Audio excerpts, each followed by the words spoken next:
सबसे पहले आप सबका मैं स्वागत करता हूं। बहुत ही शॉर्ट नोटिस पर आप लोग आए, जो कि आज का दिन आप लोगों की छुट्टी का दिन होता है, और इस व्यस्तता में भी और गर्मी में भी आप आए। आपका स्वागत है, अभिनंदन है। आज बहुत बड़े मुद्दे पर हमने आपको आमंत्रित किया है, बुलाया है। तमाम मुद्दे तो यूं तो भारतीय जनता पार्टी की सरकार जब से केंद्र और प्रदेश में बनी है, न जाने कितनी दुश्वारियां परेशानियां बढ़ी हैं, लेकिन आज सबसे बड़ा मुद्दा है प्रभु श्री राम के मंदिर में चढ़ावा को लेकर, जिसको हमारे नेता समाजवादी पार्टी के राष्ट्रीय अध्यक्ष आदरणीय अखिलेश यादव जी ने खुलासा किया है। खुलासा करने पर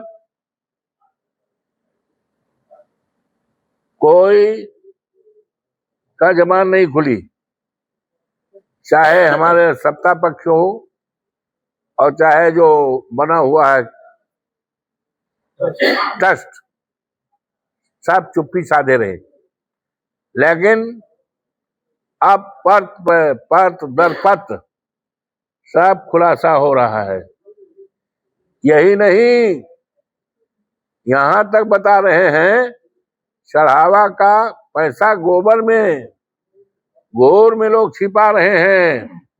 अब ये छिप नहीं पाएगा, क्योंकि ये एक तरह से डकैती है। हम लोग जब पढ़ते थे, शुरुआती दौर में गांव में रहते थे, तो डकैती पड़ती थी, लेकिन डकैत चोरी करता था 1-2 घर, 4 घर, 5 घर। लेकिन ये जो डकैती है प्रभु श्री राम के मंदिर के चढ़ावा की है। चढ़ावा में करोड़ों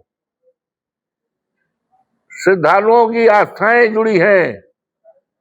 आज भी आप जाएं प्रभु श्री राम के मंदिर, तो दर्शनार्थियों का तांता लगा होगा। लाखों दर्शनार्थी रोज आते हैं, प्रभु श्री राम का दर्शन करते हैं, अपने आस्था के अनुसार चढ़ावा चढ़ाते हैं। लेकिन अफसोस के साथ कहना पड़ रहा है, ये चढ़ावा जो प्रभु श्री राम के चरणों में चढ़ाया गया, देश के करोड़ों लोगों ने चढ़ाया है, इसमें बड़े पैमाने पर लूट हुई है। ये साधारण लूट नहीं है, ये लूट राष्ट्र की सबसे बड़ी लूट है और प्रभु श्री राम के मंदिर की लूट है। तो मैं मांग करता हूं कि इतनी बड़ी लूट जो हुई है, अब इसकी ऊंचे स्तर से इसकी जांच होनी चाहिए। हमारे देश की न्यायपालिका का गौरवशाली इतिहास है। माननीय उच्चतम न्यायालय का, सुप्रीम कोर्ट का, तमाम ऐसे मुद्दे देश के सामने आए जब माननीय सुप्रीम कोर्ट ने उन मुद्दों को सॉल्व भी किया, देश की बचाने का काम किया। तो मांग करता हूं कि सुप्रीम कोर्ट की, माननीय उच्चतम न्यायालय के द्वारा एक टीम गठित की जाए और उस टीम के द्वारा जांच की जाए, और उसके पहले जो भी ट्रस्ट के लोग हैं सबको सस्पेंड कर दिया जाए, सबको वहां से हटा दिया जाए, जिससे किसी प्रकार की जांच प्रभावित ना हो सके, उस पर कोई पर्दा न डाल सके। यूं तो पर्दा डालने की हैसियत इस धरती पे किसी को नहीं है जब प्रभु श्री राम का मामला है। तुलसीदास ने लिखा भी है, जब जब होए धर्म की हानि, तो धर्म की हानि है, ये धर्म की हानि है। और प्रभु श्री राम के दरबार में चोरी हुई है, डकैती, कोई बच नहीं पाएगा। दुनिया की कोई ताकत इन लोगों ने जिन्होंने चुराया है, जिन्होंने डकैती की है, इनको दुनिया का कोई आदमी अब बचा नहीं पाएगा। कितना भी बचाएगा तो बचाने वाले का हाथ जल जाएगा, ऐसी आस्था है। तो एक तो ये मांग है हमारी। और दूसरी मांग है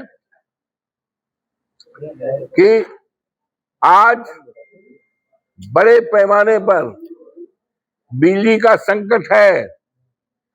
10% सरचार्ज, विभागीय मंत्री का कहना है कि हमसे पूछा नहीं गया, हमें संज्ञान में नहीं लिया गया और 10% चार्ज लगा दिया गया है।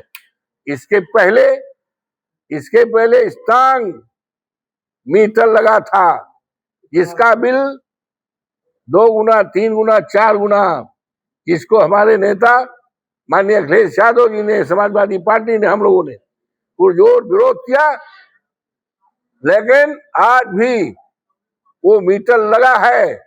उस मीटर को 48 घंटे के अंदर हटाया जाए और जो सरचार्ज लगाया गया है, ये सरचार्ज जो है खत्म किया जाए। और दूसरी सबसे ज्यादा सनसनीखेज बात है कि मंत्री का कहना है जो नियुक्तियां हो रही हैं, जो भी प्रमोशन हो रहे हैं, जो भी भर्तियां हो रही हैं, जात के आधार पर, धर्म के आधार पर मंत्री जब होते हैं, शपथ लेते हैं, तो पूरी तरह से शपथ लेते हैं कि हम निष्पक्ष काम करेंगे। लेकिन ये सरकार कह रही है, सरकार की ज्वाइंट लायबिलिटी होती है।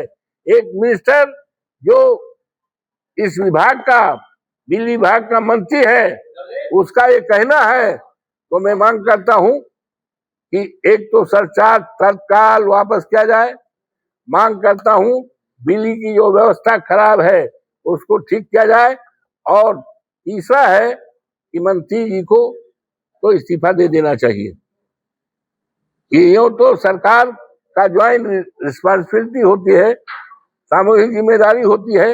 ये सामूहिक सरकार पर इस तरह का लांछन है, और कि जात के आधार पर, धर्म के आधार पर ये भर्तियां हो रही हैं, नियुक्तियां हो रही हैं, ट्रांसफर पोस्टिंग हो रही, ये ज्वाइंट रिस्पॉन्सिबिलिटी है, तो पूरी सरकार इसमें इन्वॉल्व।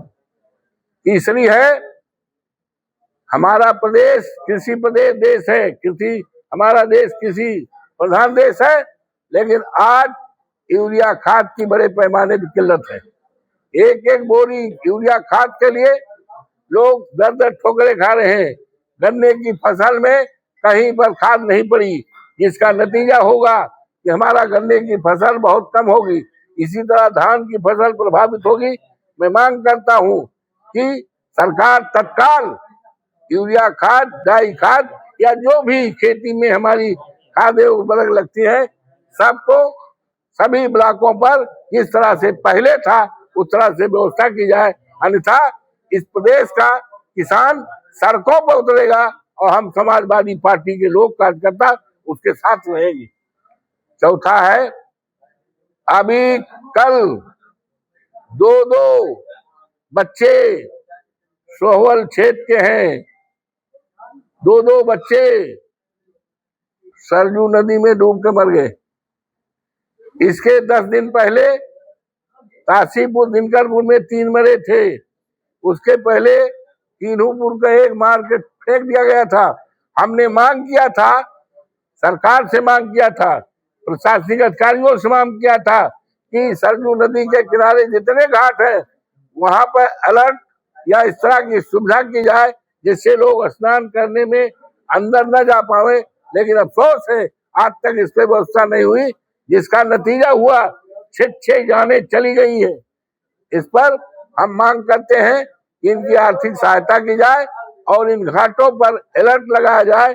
तारकोल है या वो तार घेरा जाए या कोई बांस लगाया जाए, जिससे बैरिकेडिंग लगाया जाए। इस तरह की व्यवस्था 24 घंटे में की जाए। इसमें जो है स्वतंत्र और निष्पक्ष जांच होने की संभावना कम है। इसीलिए ये बड़ा मुद्दा है, ये प्रदेश स्तर का मुद्दा नहीं है, इस देश के करोड़ों करोड़ों भक्तों से जुड़ा हुआ है, उनके चढ़ावे से जुड़ा है, पूरे देश का मामला है।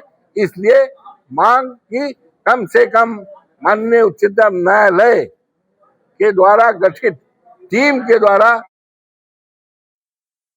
दूसरी तरह की जांच में निष्पक्ष होने की संभावना कम है। मैंने कह दिया है कि ये जो जांच कमेटी बनाई गई है, इसकी स्वतंत्र जांच होगी, निष्पक्ष जांच होगी, इसमें कुछ संदेश लगता है। इसलिए ये प्रदेश स्तर का मामला नहीं है, पूरे राष्ट्र का मामला है, प्रभु श्री राम के चढ़ावे का मामला है। इसलिए माननीय उच्चतम न्यायालय द्वारा गठित टीम के आधार पर ही जांच होनी चाहिए और जांच होने के पहले जो मौजूदा ट्रस्टी हैं, ट्रस्ट में रहने वाले लोग हैं, ट्रस्ट को भंग कर दिया जाए। आरोप लगा रहे हैं कि तमाम दोषियों पर कार्रवाई होनी चाहिए। ऐसा है, जांच के आधार पर जो भी जिम्मेदार हैं कोई बच नहीं पाएगा, उनके खिलाफ कानूनी कार्रवाई होगी, कठोर कार्रवाई होगी और ज्यादा दिन नहीं लगेगा। आपके सामने, समूचे देश के सामने 2-1 दिन के अंदर पिक्चर आ जाएगी। आपके राज्य की खबरें, आपके शहर की खबरें सबसे पहले जानने के लिए देखते रहें अमर उजाला। चैनल को सब्सक्राइब जरूर कर लें और पाएं हर अपडेट।